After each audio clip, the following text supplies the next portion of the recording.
Okay. So, the first thing, so the problem is given as that the production function, then you have these two laws of motions of capital governing what physical capital and human capital. Okay, so because there's technology in the model, so the question I always ask you is to first convert that aggregate production function to per worker terms. And this is a PDF file, unfortunately, I can't write in there.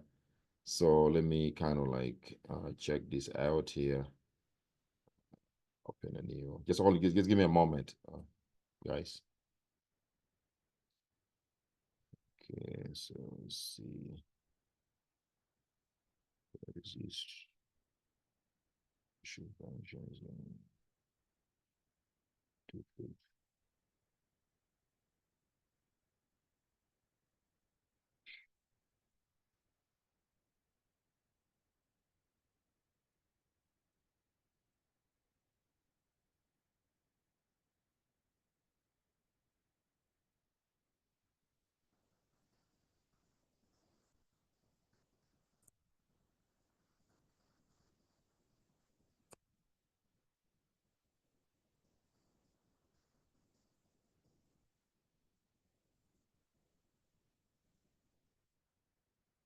So I'm gonna share this what I'm writing here. So your main goal is gonna be just this is your aggregate production function. You guys see my new screen there, like a little PowerPoint, so like a writing on the screen. Yeah, we can see. I can see. Yeah, so the first thing I always ask you is to convert this aggregate production function into per effective worker terms. Convert this into if you have technology, we're now going to be calling that the per effective worker production function.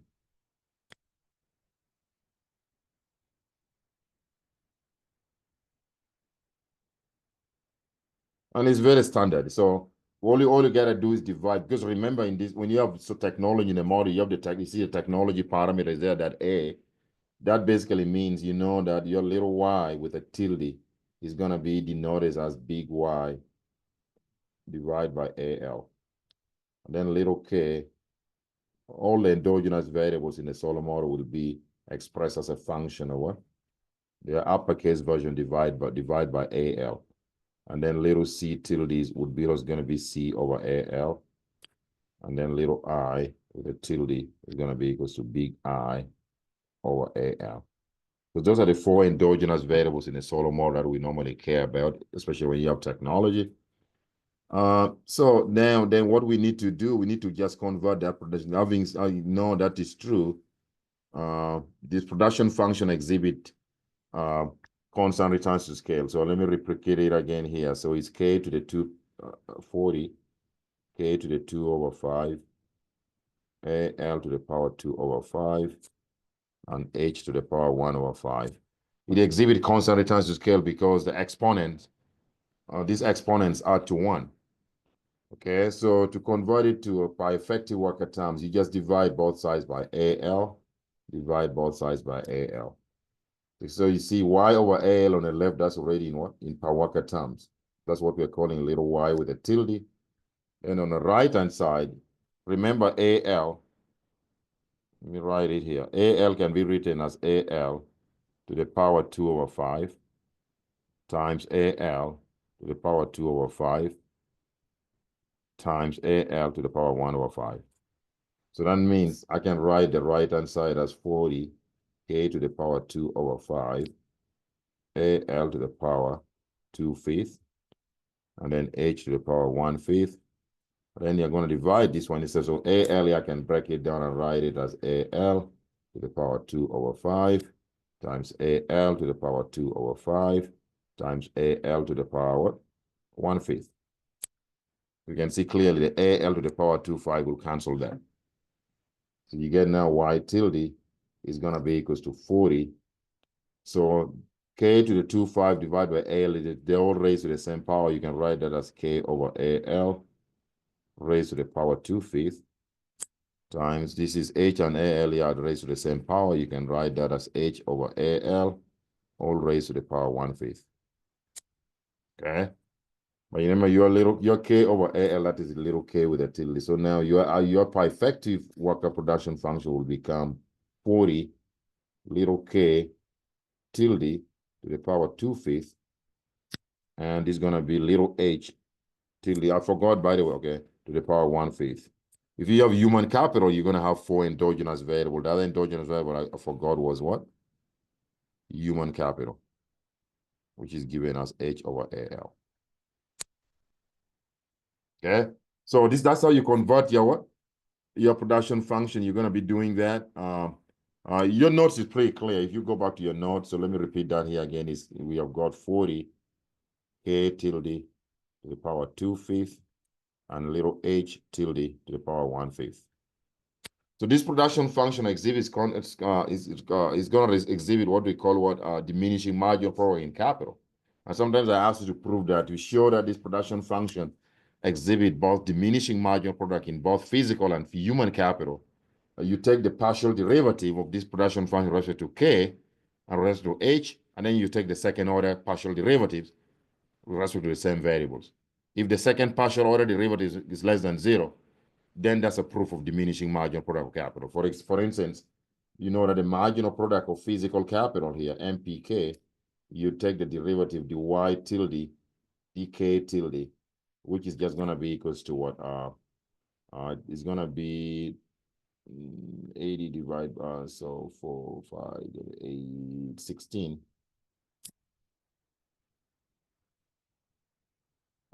Yes. That's going to be 16k tilde to the power negative 3 over 5. H tilde to the power 1 over 5. Why do I get this? The 2 over 5 here multiplies itself into the function here. So 40 times 2 over 5 is 16. Then you subtract that power by 1. That's why you get negative 3 over 5. But you're holding H constant. And then marginal product of human capital, you do the same thing.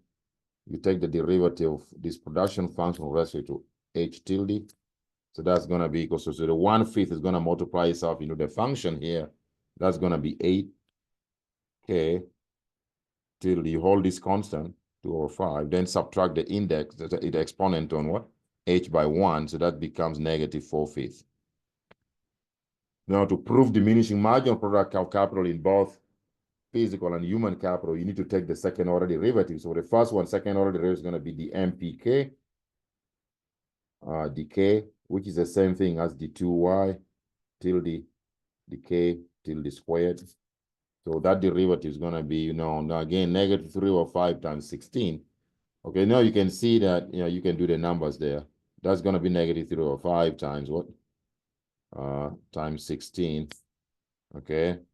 Okay. Then you're going to subtract the exponent here by 1. You subtract the exponent by 1, what do you get? That's going to be negative what? Negative 8 over 5. Then you hold this one constant. You can see because the negative sign is here, this derivative is less than 0. That's a proof of diminishing marginal product of capital. And you do the same thing for this MPH. You take the second order derivative with marginal product of human capital.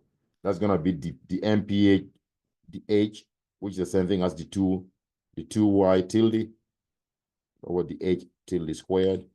So that means negative 4/5 is going to multiply itself here. You're going to get something like negative 32 over 5, which that's already negative. Then you subtract this power by 1, which is going to be negative 9 over 5. So, but because of the negative coefficient that will be here, that's a proof that human capital will also exhibit what? Diminishing marginal product. Okay. But the most important thing that we showed you how to solve, you have to solve for steady state values. That's very important. Solving for steady state. Just in case you forgot. So steady state is the idea of state. If you don't have technology in the model, your capital labor ratio would be growing at a rate of 0 in steady state. But if you have technology, then your effective worker variables, like the little y with a tilde, little k with a tilde, little c with a tilde, little i with a tilde, little h with a tilde, they're all going to grow at a rate of 0. Okay, so all you got to do to solve for steady state in a solid growth model you need two things. You need to have the production function that you have converted in by effective worker terms, which we said. So you need to know what which we already have. We already have this, which was given as 40 k tilde to the power of 2/5 times h tilde to the power 1/5. We did have this. And then you need to know the law of motion of the two capital stock. Because we have two capital, physical and human capital. That means there are two types of savings. Part of the savings, national output that's going to be saved, is going to go towards human capital accumulation. You could think about like in a country, those are funds that the government might use for building some public schools, because those are the things that that lead to human or training of workers, public training programs of workers. Those are the things that lead to human capital accumulation, education. Okay, so so you could think about it. Remember our savings rate. If you don't have human capital, it's just S. But now because we have human capital, this national savings is going to be subdivided into savings that is used for accumulating physical capital, and then savings that translate into human capital accumulation, SH. So that means I'm going to have two laws of motion of capital already in power by effective worker terms. The first one is going to be how physical capital accumulates, which is going to be K tilde dot. Remember K tilde dot, that's a change in what? Physical, by effective physical capital. That's going to be the same thing as SY tilde minus N plus G plus D times K tilde. So remember when we talked about this model in class, this first element on the right-hand side is SY. That's what we call actual investment. Okay, and by the way, I made a mistake here. This would be SK because that's physical capital accumulation equation. So that's SK. That's saving that is going to be dedicated to building physical capital. Okay, and then the second element on the right, that's what we call break-even investment in the solar model.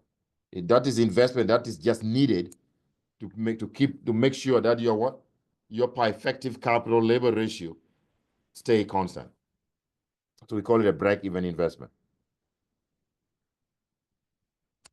Okay, so that and then the second equation, because there are two types of capital, is a human capital accumulation equation, or the law of motion of human capital.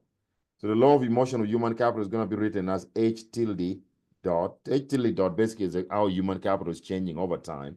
That's going to be equals to savings that is needed to accumulate that human capital times output per effective worker minus N plus G plus depreciation. You multiply this by H tilde. Okay. So to solve for steady state, you need to know knowledge of those two equations and the production function, the per effective worker production function. And then all you gotta do is invoke what? Invoke the steady state conditions. So the steady state condition is the idea that your actual investment and your break-even investment are the same. Oh, wait, why is this thing not moving? Let me open a new slide here. So that means, so the condition for steady state is that K tilde dot must equal to H tilde dot must equal to 0. So that means if K tilde dot equals to 0, that means on the first equation for your physical capital accumulation equation here is going to be what? You're going to write that as SKY tilde is going to be equal to N plus G plus delta depreciation K tilde. And then also, because H is 0, H tilde is 0, that means SH. I'm sorry, my handwriting on the computer screen is not pretty. It looks like chicken legs, but I hope you bear with me. Chicken feet here, N plus G plus D times H tilde. Okay? So now what we gotta do here is divide. If you can name this equation 1, you name this equation 2, you could just say divide 1 by 2. If you divide 1 by 2, the left-hand side is going to be SK divide by SH. Because a Y tilde, if you divide this by this, Y tilde is going to cancel. And then you divide the right-hand side.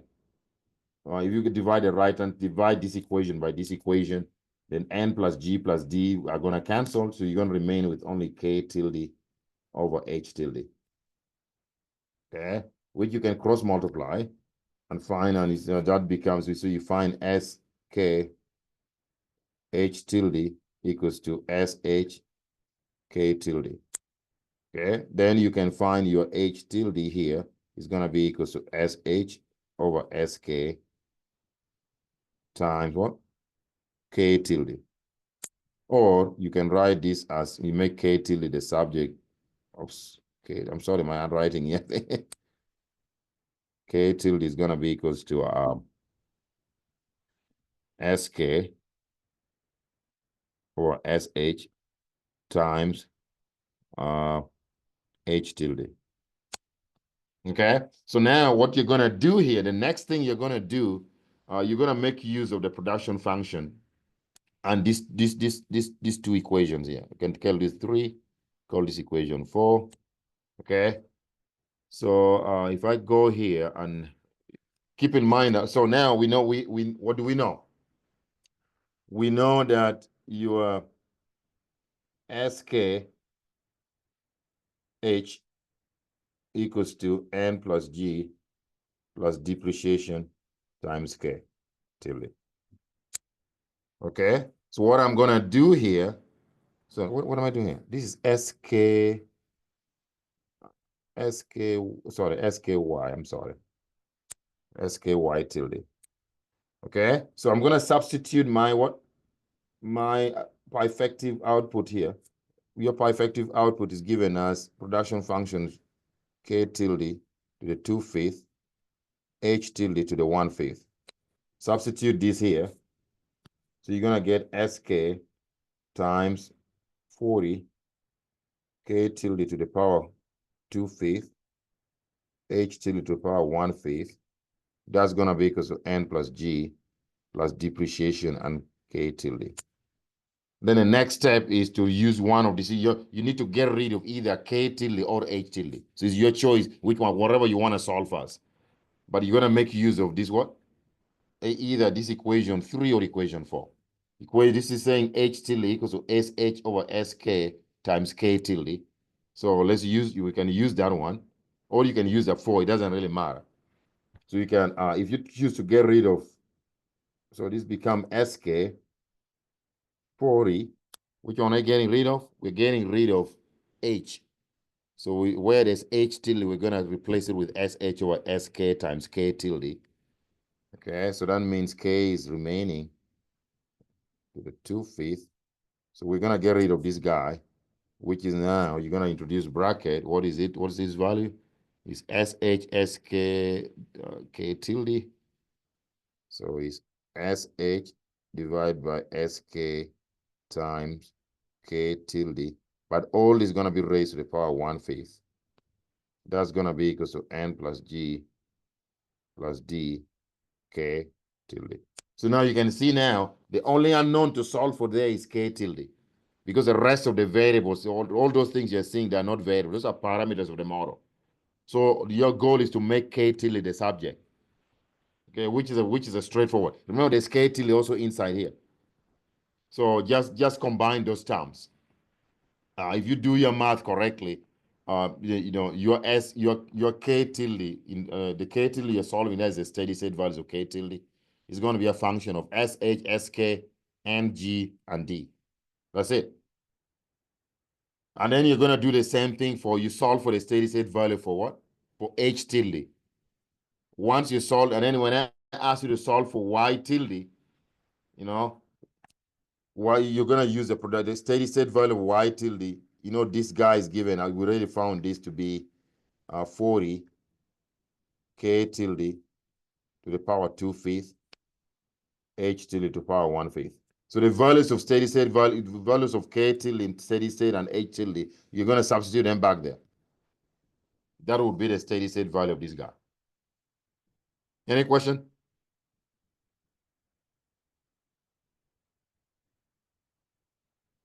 And then sometimes I may ask you some follow-up questions. I'm going to ask you like questions like how can they, like, remember the measure of living standard is what we care about in the solar model.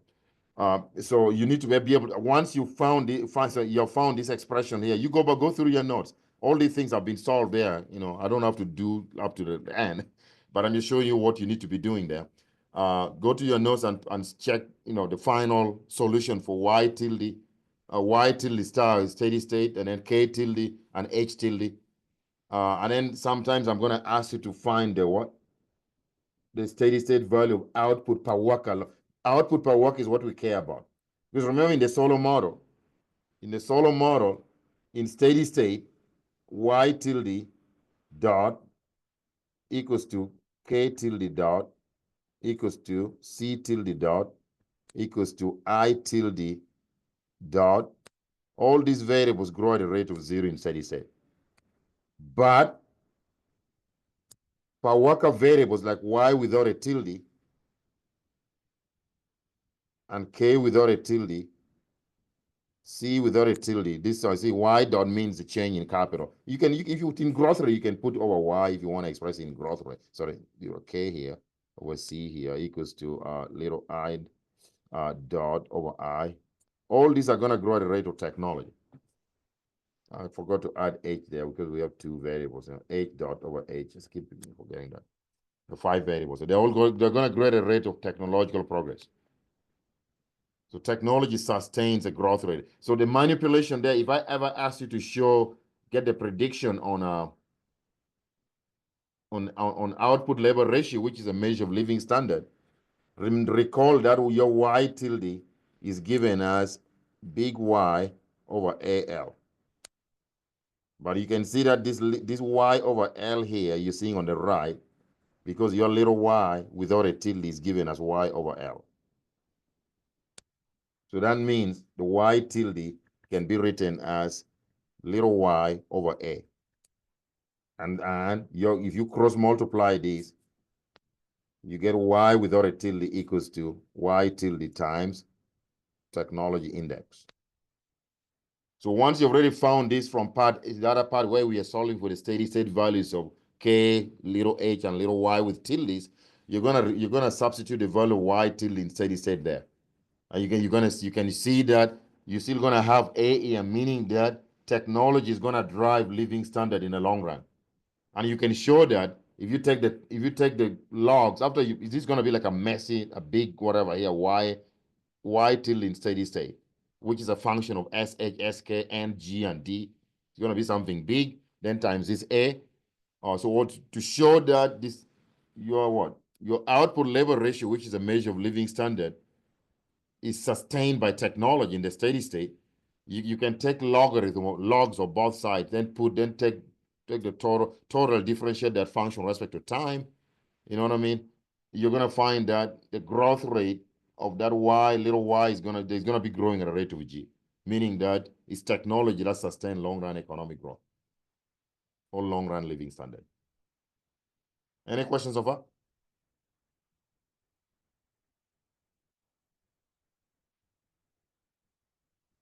Simon, Ahmed, Brady? So far, so good. So far, so good. Yeah, thank you. Yeah, everything is in your notes. I'm just Yeah. reminding you what you need to do, because you guys know this, because it has been a while. That's why I'm kind of like, penciling out a little bit for you, so that when you go and you get, and if any of you get stuck on something, maybe it has been a while, maybe because we do forget, it has been a little while. Just send me an email. I'm gonna send you an individual Zoom link. Then I can clear really quick on it for you. Okay, so it's not a big deal. You're only gonna study just 2 main chapters, and then the other chapter, which is a chapter on so I'm gonna close this. It's a chapter on what is it? 2-period model. Go back here and open that.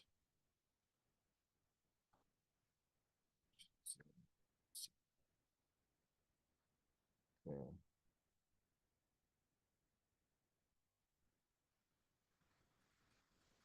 So remember, in the 2-period model, we talked about the Keynesian conjectures. We talked about halving consumption theory. But then we used, we talked about this constant elasticity of substitution style utility function. Yeah, so the general problem that we had, let me, can you guys see my screen? No, I'll stop share. Let me check it out. Share this. I'm sorry, my voice, yesterday I lost my voice teaching, so I'm not very clear. Okay, so you guys see my screen? Yes, please. So remember, this was like a general, constant elasticity of substitution style utility function in a two-period model. So the two-period model is the idea that the consumer is smoothing consumption across two periods, period one and period two consumption. This is similar to your micro with Professor Chi, but in your micro, you're not talking about period. You're not talking. It's not a dynamic model. You're talking about consumption of any two goods, X and Y. It's the same idea. But here, instead of considering good X and Y, you're going to say consumption in period one and consumption in period two. Okay? So the consumer would be maximizing this type of utility function subject to these two period budget constraints. So you can see the budget constraint one on the left-hand side, that is spending. Spending must equal to income. So W1 is your wage income. Tau 1, that is the taxes, the tax rate. So you could think about W1 into Y minus Tau 1 as some kind of disposable income that's available to after you've already subtracted taxes from consumers' income, from a household income. The household is going to use their disposable income in period one. The income they earn in period one, they're going to either save it, and then part of it, they're going to consume it. So C1 plus S1 is consumption and savings in period one. So, but since we only live two periods, you don't expect the economic agent to save in period two. Saving only happens in period one. So in period two, consumption C2. So we're assuming in the, we have, I can write maybe 20, 50 different types of consumers period budget constraints here. Here we're assuming that this agent does not work in period two. Okay, so his consumption in period two is going to depend on his savings in period one. It's kind of a way, it's a way you could think about how people save money when they're young, and when they retire, they're not working, they're just consuming their what? Their retirement funds. So you see that saving that was put in period one gets brought to period two, you've earned interest rate on it, the R is interest rate, but the government taxes that interest income that accrue on your what? Accrue on your savings. In fact, this one, whatever you see in parentheses, 1 plus R, 1 minus tau 2, is what we call the after tax gross rate of return. That's what we call it. Okay, which is being multiplied by your S1. So the key, the most important idea with a two-period model, if you're gonna be doing that, is always the first thing you do is to combine the what? To combine the two-period budget constraint into an intertemporal budget constraint. Okay, then use a Lagrangian approach to solve it. Set up your Lagrange function and take first-order conditions and solve the problem. So how do I combine the period one, period two budget constraints? So you have C1 plus S1 equals to W1 minus tau 1. So W1 is inside 1 minus tau 1. So where it's written.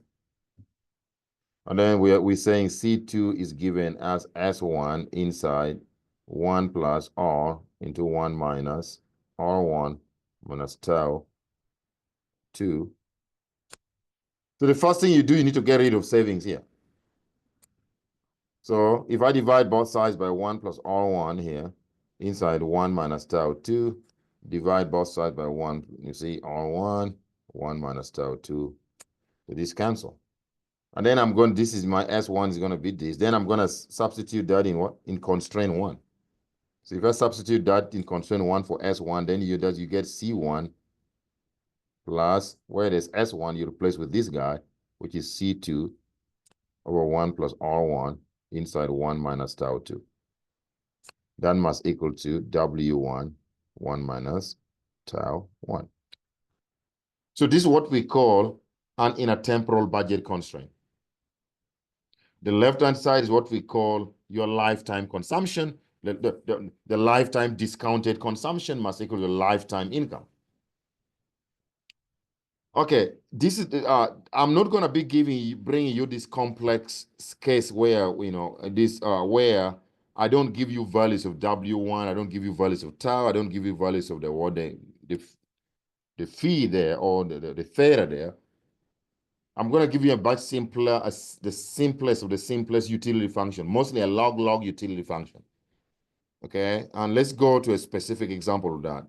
But by the end of the day, the key idea here is that after you have already converted this into in a temporal budget constraint, and then you set up your maximization, your Lagrange function. The Lagrange function is basically your objective function, which is the utility function is given as what? It was given as C1 to the power 1 minus theta over 1 minus theta plus C2, 1 minus theta, 1 minus theta. So you're going to maximize this, which is your utility function, which is C1 to the 1 minus theta over 1 minus theta plus C2, 1 minus theta, 1 minus theta plus now a Lagrange multiple. No, you're gonna now the way you write this Lagrange matter. I'm gonna caution you though. Let's see. Sorry. My pen, I think my battery is dying. Oops.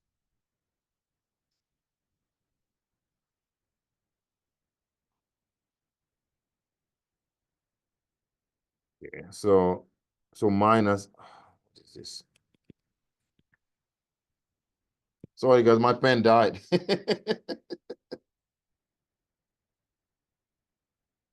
My digital pen died. Stop working. Yeah, just stop working. It's not writing. What's wrong? But anyway, but you know the basic principle of setting that Lagrange. Okay, so you see like what I had on the left-hand side. Actually, I already have that in there, but let me share my screen. I did it already. I don't need to write on the screen because that already solved this problem anyway. So you scroll down in your notes. You see my screen?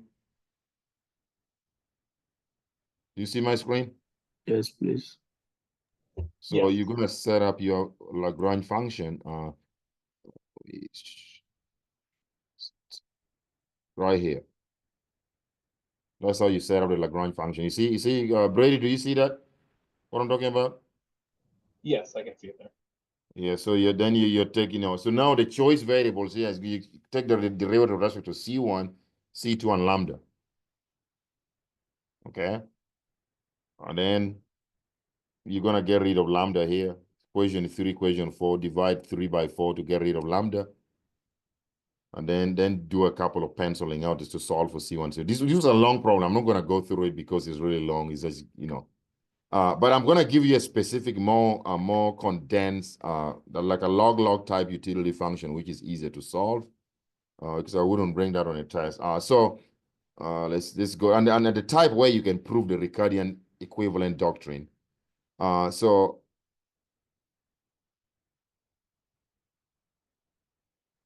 I'll give you example like for this sample problem too. So these are type that you should expect in that exit exam. Okay. So here I've given you it's starting writing again. Okay. Consider two-period agent leave model where there's no uncertainty. Assume that the agent's objective is to maximize utility in period 1, consumption in period 1. Now these are simple utility function, log utility function, subject to this two-period budget constraint. And as I told you, if you ever choose to do this problem in that exam, this type of problem, the first thing you do remember is to get rid of savings and combine the two budgetary constraints into what we call an intertemporal budget constraint. And the procedure is the same. So for example, for this case, you have, this is a slightly different utility, sorry, we're maximizing utility, and your utility consists of C1, consumption in period 1 and period 2. That's log C1 plus log C2. Okay, so that's your objective function, but the constraints are you have consumption in period 1, which is C1 plus S1 is given as W1 minus tau 1. So you can see the way I write the tax, whatever here is a different from the previous case. It's more like a lump sum tax. Is your wage income, then you subtract some lump sum tax from it. So W1 star minus star 1 is still like your disposable income. Whether it's a lump sum tax or per unit tax, Anyway, then the second period constraint was given by C2 must equal to. So this agent, this example I gave you, that this agent is working in both periods. They even work when they're old.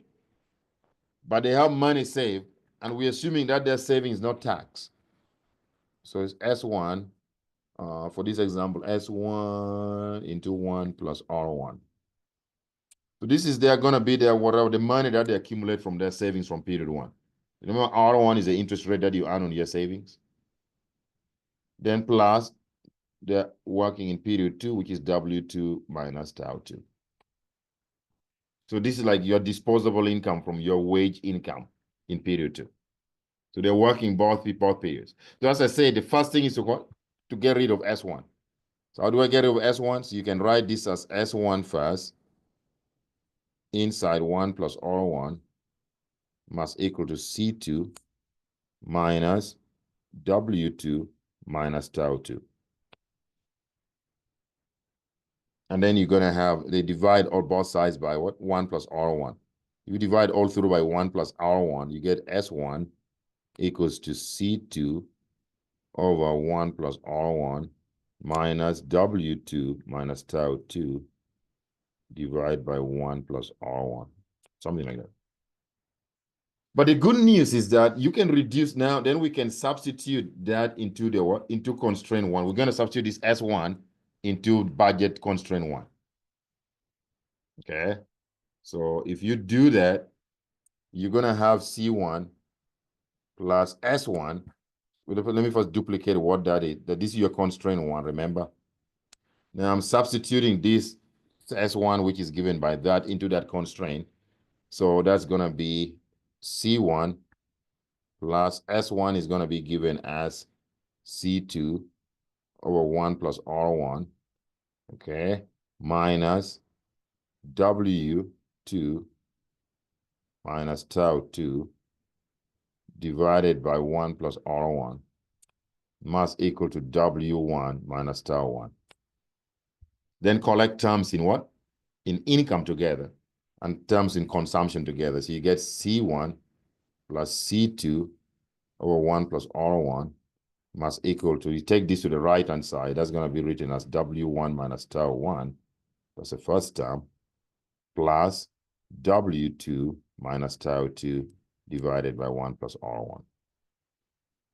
Okay, so this is what Irving Fisher called, see the left-hand side is what we're calling the what? The present value of lifetime consumption, present discounted value of lifetime consumption, because we live 2 periods, must equal to the present value of lifetime income. So the right-hand side is a present discounted value of lifetime income. So now here, the good news with this problem, I've given you W1 already, W2 already, tau 1 and tau 2. You see that? They're all given here. So you can condense it and make it actually very simple. So you can rewrite your budget constraint there.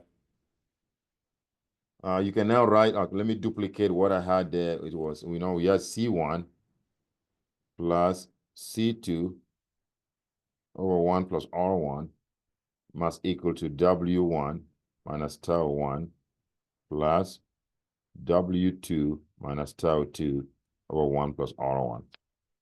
But we have been told that W1, comma W2 is given as 12, 8. And then tau 1, tau 2 is given as 4 and 2. Okay? So I can substitute the values of W1 and W2 and tau 1, tau 2. So then the budgetary constraint becomes, the intertemporal budget constraint becomes C1 plus C2 over 1 plus R1 must equal to, so W1 is 12 and tau 1 is 4. So 12 minus 4, that is going to be 8 plus W2 is 8 Subtract tau 2, which is what? Which is 2. So that's going to be what? 6 divided by 1 plus R1. So that's, they see how your intertemporal budget constraint look like? Very simple.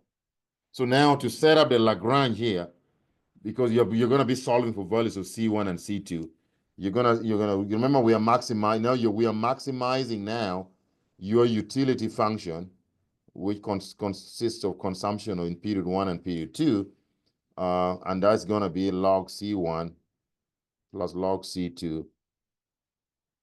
Now subject to this intertemporal budget constraint, which is what? C1 plus C2 over 1 plus R1 equals to 8 plus 6 over 1 plus R1. So you're just going to set the Lagrange function L, which is going to be equal to log, this is your objective function, which is log C1 plus log C2, then minus lambda inside your constraint, which is written as C1 plus C2 over 1 plus R1 minus 8 minus 6 over 8, so 1 plus R1. Then you're going to take the derivative with respect to C1, with respect to C2, and with respect to the Lagrange multiplier. Then just go and solve the problems. So you do that, you find everything is in there. You're going to come up with these decision rules. Your C1 and C2 is going to be that. This is a solution to the framework. Okay. And then now I gave you also the what? The government, but there's a government, because you're going to be proving the Ricardian equivalent doctrine here. Remember you guys remember the Ricardian equivalent doctrine, which says that a debt finance tax cut without government changing its spending plans has zero impact on what? On real economic activity, on the consumption of goods. The notion that the Ricardian equivalent says that in plain English, if you gave me a tax cut today is period 1, and I see, let's say the government asked me not to pay $10,000, which I owed in taxes, because they're giving me a tax cut today. And I see, if I'm a rational consumer or a rational household, if I see the government not changing its spending pattern, it means that the government is not going to be able to balance the budget, because they are losing revenue when they give me the tax cut. So if they continue to spend the same amount of money, that means the government is borrowing money from somewhere else to make up on its spending. And that debt needs to be retired next period. And when that debt needs to be retired next period, my taxes are going to go up next period. So according to Ricardian equivalence, I'm not going to spend that money. You remember, the government could be borrowing that money from a Chinese or from a Japanese. And the Japanese need that money paid back with what? With interest. So that means my taxes are going to go up in the future. So I'm just going to save all the money the government gave me today in taxes, the $10,000. And if the government asks me to pay higher taxes next year because the Chinese need to be paid back, I'm just going to turn the $10,000, which would have earned interest anyway, to pay back the Chinese. So in that case, my real consumption is not going to change. That's the whole doctrine. So that's what we're going to be proving here. So to prove the Ricardian equivalence, we need to know the government budget constraint. So the government budget constraint is written like this. There's a government that also lives 2 periods.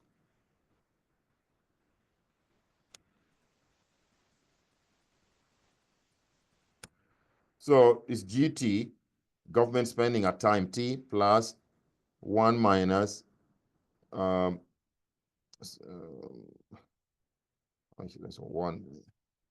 I want to make sure I'm writing this the right way. Just 1 second, guys. Where's my constraint go? Okay, so 1 plus R T minus 1 times BT minus 1 must equal to tau T plus BT. So what do these variables mean? GT here is government spending in period T. Remember, we only leave T period. T equals to 1, 2. It's a 2-period model. Okay. B, that is bond, that's debt. That's treasury bonds that the government has issued. The government is going to issue some debt to borrow funds, right? assumption we're going to make here, since we only leave 2 periods, we're assuming that when the government is going to enter the economy without any debt, and the government must leave the economy without paying off all its debt. That means borrowing it's only possible that borrowing is going to happen only in period 1. So in other, what do I mean by this? If for example, in period 1, when t equals to 1, G1 is going to be plus 1 minus, this is going to be R0. Then this is going to be B0 must equal to tau 1 plus B1. So there's going to be a B0. That's some kind of inheritance, because since we leave period, we're assuming that the government, and we're going to impose restriction on that B0. That B0 is 0. And B2 is also going to what? B2 is also going to be 0. Why? The government inherits no debt, and the government leaves the economy after period 2 paying off all its debt. Meaning that debt accumulation can only happen in period 1, can only happen in B1. That's the whole essence. Then the budget constraint in period 2 is going to be equal to G2 must equal to 1 minus 1, so this is plus 1 plus R1 B1, because that's going to be 2 minus 1, which is 1 here, must equal to tau 2 plus B2. Okay, so what I want you to do is just go and impose those conditions which I talked about. And remember, this is a 2-period model. We have 2 markets here, the goods market and the bond market. Because since the government is issuing debt, that means there's a bond market. The government issues debt by issuing treasury bonds. Okay, so the bond, and markets must clear. They must reach equilibrium. So you're going to impose equilibrium condition. One of the equilibrium condition is that total amount of, okay, so do you think about the savings that we have been talking about, where the consumer saving money, we're assuming that they're using their savings to buy government bonds.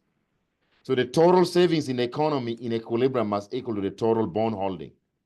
So yes, the total debt issued in every period. Similarly, S2 must equal, but we don't have B2, or you can think about like S0 must equal to B0, but this isn't going to make any sense because B0 is going to be 0 anyway. The government in aid is not there. So the condition is going to be here in period 1. Total savings in period 1 by the households, they're saving those money to buy government bonds, treasury bonds. So the total savings must equal the total bond holding. That's the equilibrium in the bond market. And then in the goods market, we don't have farms here. Remember how if you have a farm in a closed economy, GDP equals to C plus I plus G. Here we don't have, there's no farm problem here. There's no problem there's no corporate sector in this model. We only have 2 sectors, government sector and the consumer sector. So in the goods market, reach equilibrium when spending by consumers, CT, plus spending by government must equal to WT. There you go. WT, remember, that's your way, that's the income in the model. Okay. So that two, so that's just those are the two equilibrium. You can write for the bond market, you can write it in general too. You can just say for the bond market, I just pick one period here, period 1. You can just write S T equals to BT, just in general. Any bond holding in any period must equal to the total savings. Okay. So once you impose these equilibrium conditions, then you should be able to solve for those values. I already did all of it for this. It's basically Q&A, so I'm just reminding you what we did in that one. In that whatever. So you're going to be finding solution for 1 plus R. Once you find 1 plus R, the solution C1 is going to solve to 8. C2 is going to be 6. Okay. S1, I think it was going to be, was it 0 in that case? I don't remember. Yeah. S1, this was 0.75. You check it out whether this is going to be S1 is 0. Okay. And then the other thing that I asked you is I said, suppose the government decides to give a tax cut in period 1. Okay. I want you to show that you prove for the Ricardian equivalent doctrine. So if the government gives a tax cut in period 1, for example, okay, Where's the problem again? We go back to the problem. Where did I put that? Okay. I said, suppose the government decides that it will cut taxes in period 1 to tau 1 equals to 2. Remember, the government was taxing, the tax rate was 4 in period 1. Remember, tau 1, tau 2 initially was what? 4.2. But what we're saying now, suppose the government decides to give a tax cut, let people only pay 2, that could be $2 trillion. I'm just putting numbers that can allow us to solve this thing easily. So cut taxes from say 4 trillion to 2 trillion. That's what I'm saying here. So in period 1, tax now equals to 2, which it will finance by issuing some bonds, because this is a debt finance tax cut, because the government is not changing its spending plans, meaning that it's not going to be able to balance its budget if it gives a tax cut without cutting spending. They need to what? They need to be able to issue bonds to be able to make up on their spending. So the government finances that tax cut by issuing some treasury bonds, which must be repaid in the next period. So in order to pay off the debt next period, you will have to raise taxes next year. And this is how the government, remember taxes, before the government gave a tax cut, period 2 taxes was equal to 2. But after this tax cut was given in period 1, period 2's taxes are not going to be 2. They're going to be more than 2. The government will have to raise taxes in period 2 to pay off the debt it incurs in period 1, because they're issuing bonds. And those taxes, those bonds have to be paid back with interest. I mean, the debt has to be paid back with interest. That's right. So remember, this is how much the government has issued in bonds, and that bond has to be paid into interest 1 plus R1. So this is going to be the amount of taxes that will accrue in period 2. So sometimes there are 2 ways of proving Ricardian equivalent doctrine. The long route is you're going to go back with the new tax structures. Tau 1 now is 2. Tau 2 is going to be this. And then you're going to go and substitute this back into your constraints, and then do the reoptimization again. Set up a new Lagrange and take derivative. That's one. And then you're going to show that C1 and C2 is not going to change. They're going to stay at 8 and 6. Because that's a proof for Ricardian equivalent, that a debt finance tax cut does not alter the consumer spending. Consumer is going to spend the same amount because they save that tax cut to pay the debt in the next period. Okay, but the cheaper way of proving the Ricardian equivalent theory is that the consumers in a temporal budget constraint should not change. And I do that already here. If I ever ask you to prove the Ricardian equivalent theory, don't go back, and there are 2 ways of proving it. You can go back and reset up your optimization problem and take derivatives and solve for the new values of S1, C1, and C2. That's very long route. The short route is you are just going to prove that, show that the consumers, what here? See, another way to see why this works without doing any calculus, without optimization again, is to show that this, because remember this was a budget constraint before the tax cut. So we're going to show that that budget constraint is going to remain the same. If the intertemporal budget constraint remain the same, that means the consumer does not change its spending plans, meaning that the tax cut will have 0 effect on consumers' spending decisions. That's it, guys. Any question? Do we only have to pick one question out of the 2, or is it both? Answering 1 out of 2. So one question is one going to be, okay. you're going to be like the one I've been going on through, and then the other question is going to be like the solo model, like say with human capital in it. Okay. So you have Thank a you. choice. You either answer 1 or 2. Question 1 or question 2. Or question Thank 2, you want to answer 2, you don't answer 1. Okay? So make up your mind, but so it's more condensed. So you only have 2 things to study for. You're studying for this Ricardian equivalent, this 2-period model, and then you're going to be studying for this solo model with technology, but which incorporates human capital. Okay? Yeah. If you encounter any problem, something that, because it has been a while since we did this, yes, I told you, I'm open, I'm available here. And you can either walk to my office, you can send me, if you know a lot of you work, you can make it here. send me just an email. Then I'm gonna send you a quick Zoom link. Then I'll go help you right away. I'm sorry, I'm juggling. I'm not feeling very well today. Yesterday I lost completely my voice, so I'm not very clear. I teach the same class that's the same class I was teaching last night, and yesterday was a heavy lecture. Because I tend to insert a lot of energy when I'm teaching, so it took a toll on me. I lost my voice a little bit. So anyway, but if you have any other question, just feel free to shoot me an email. We all walk into my office. I'll be glad to help you out. Okay. Okay, sir. Thank you. No problem. I'll upload this recording maybe in about 3-4 hours, then send you guys a link to it. If you want to watch it, remember I recorded it on the cloud, so you need to watch it right away. Otherwise, after 1 week, the video is gonna raise itself. Would you be able to email us this slideshow right here that you have up? Say it again. Are you able to email us this slideshow that you have here? No, but that's gonna be in the video, right? Oh yeah, I guess it will. Thank Yeah, you. you're gonna be on the video. Yes. Okay. All right, guys. I'll see you. Thank you. No problem. Thank you very much. Thank you. Bye. Thank you. Thank you. See you guys. Thank you, Simon. Simon. Yes, sir. Man, you're the richest man in the MSQ program now. Big money. No. No, I'm just messing with you, yeah. I know, right? You and Cannon. Cannon going to University of South Florida. I heard. You got big money too. Yeah, Canon got close to 40,000. I heard. Yeah. Yeah, all is well. Yep.